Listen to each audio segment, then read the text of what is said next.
It's always been about money. Like even when we did this with Nas, right? Shout out to Nas too. When we started going back and forth with Nas, I was like, damn, we can't let end us. It's Nas because this be bad. Even like when the 50, right? When me and Fifth was going back and forth, I'm like, yo, I gotta say something. We gotta say something because at that time Fifth was ending his careers. We like, yo, this nigga ending his careers. You know what I'm saying? So Yeah. So, you know, as far as music, it was always like, oh, they with the money. They the money on. We got to say something. So when you say competitive, I don't really be, you know, I don't be out here really just, when you think about, you know, people be like, you think about all the music back and forth, beef, rap battle, whatever you want to call it. It's never been me jumping out the window just trying to diss. What if the biggest rap beefs were never really about pride? But what if they were always about protecting the money? For years, fans believed that Dipset's clashes with 50 Cent and Nas were driven by ego and competition. But Cameron just gave a completely different explanation. According to him, every major move had a business reason behind it. And that changes how people look at some of hip-hop's most iconic rivalries. Cameron said that he never cared about battling just for the attention. He claims that every response happened because someone's actions could hurt the bag.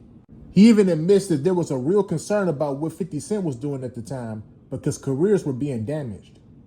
And his comments about Nas were just as surprising and reveal why things were never as personal as fans thought. Now I'm about to let y'all hear this for yourselves, but before I do, I just need y'all to like, leave y'all thoughts down below in the comment section, and subscribe. Let's get into it. As far as being competitive, because like I said, seems like everybody's being competitive lately, and that's what goes to my next question. But to dip back, say like on the versus thing, is your competitive edge completely gone to where it's like, I wouldn't even do another versus? Versus? My competitive edge is not gone.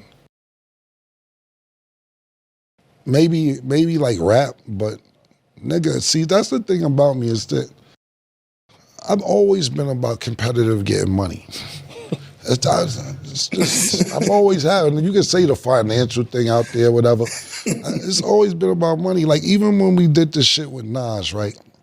Shout out to Nas too. When we started going back and forth with Nas, I was like, damn, we can't let niggas end us.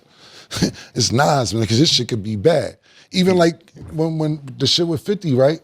When me and Fifth was going back and forth, I'm like, yo, I gotta say something. We gotta say something because at that time, Fifth was ending niggas' careers.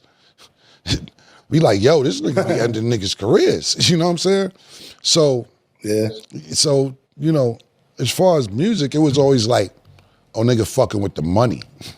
They fucking with the money on. We gotta say something. So when you say competitive, I don't really be, you know, I don't be out here really just, when you think about, you know, people be like, you think about all the music back and forth shit, beef, rap battle, whatever you want to call it. It's never been me jumping out the window just trying to diss niggas. It's always been something behind it, whether people understand that or not. But as far as what you said, verses, I didn't want to do the first verses. I wanted to go on tour. Sure did. I wanted to go on tour. I said we can do the verses after the tour. I wanted to go on tour and get the money. So when you talk about competitive spirit, I love being competitive about success. That's not going anywhere, no.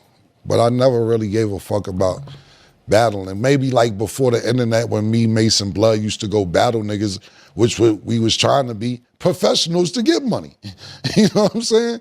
So, you know, that was dope back then when we used to go to projects and battle niggas on the east side and St. Nick and Lakeview and go on the hill and, you know, that was cool, but we was trying to perfect our craft to one day make money. But yeah, I'm competitive when it's about trying to win and success in life. Oh, okay. Yeah, because the reason why I said competitive, because it looks like the student wants to battle the teacher. You taught him how to rap.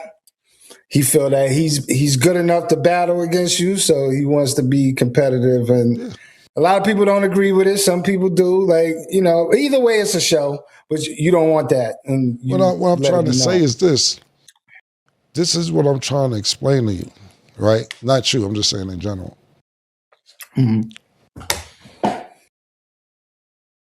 Jomo is great at saying shit to rile people in the tri-state area up. You see how you just said niggas talking about this, niggas talking about that? We don't know what the fuck niggas talking about. Larry man sent it to him. Niggas sent it to me. Niggas sent it to me on a holiday, man.